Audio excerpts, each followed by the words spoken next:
the settlement announcement that Minister Smotrich made yesterday. Do you think your opposition to it will stop this settlement being built?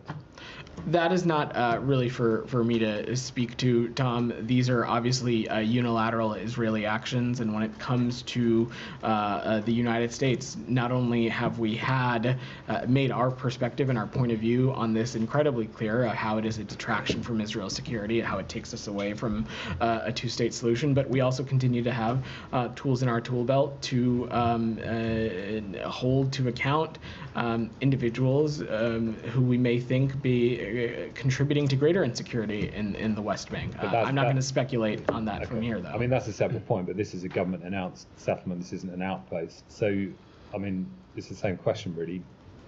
If you oppose it, I don't quite see why you can't stop it.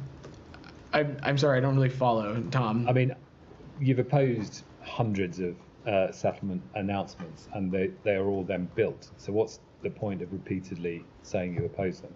It is important for us to make clear our perspective and our point of view, as well as to raise these sometimes tough and difficult conversations with our Israeli partners, and we'll continue to do so. But doesn't it just expose the weakness of your position in that you can say something and say it's your policy, but clearly it doesn't have any effects on the ground?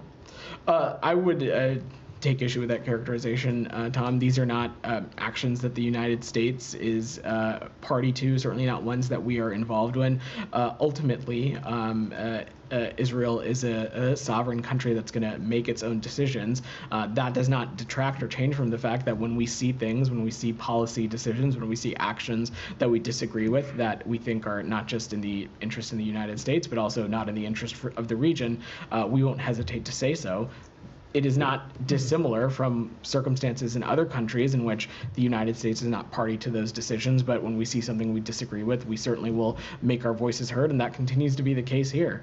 I will also say that the bigger issue here, Tom, is that we want to see these kinds of things end, and that is why we're so committed to getting to a two-state solution, because we think that is the only path forward for the region. And when we see things like this that are inconsistent with that, we won't hesitate to say so. Well, you want to see a two-state solution, but I mean, Smotrich himself said in announcing the settlement, we'll continue to fight the dangerous idea of a Palestinian state and establish facts on the ground. This is my life's mission, and I will continue it as much as I can. So that's what you're up against when you're saying you oppose the building of these settlements. Clearly, this will go ahead, and it will not just go ahead, but it will go ahead in occupied territory where you are arming the military force which will facilitate its establishment. So you're saying you oppose it, but you're arming the military force that facilitates its establishment. We have a security relationship with the IDF, Tom. I don't dispute that. That of course continues to be the case. How is building a settlement about self-defense of Green Line sovereign Israel? We don't think it is, Tom. We do not think that the expansion of the settlement program is in Israel's security interest. We think it detracts from a two-state solution and causes further instability and insecurity. I've said these things a number of times. The point that I'm making is that these are not actions that the United States is party to. Can I just follow up on Yeah. that?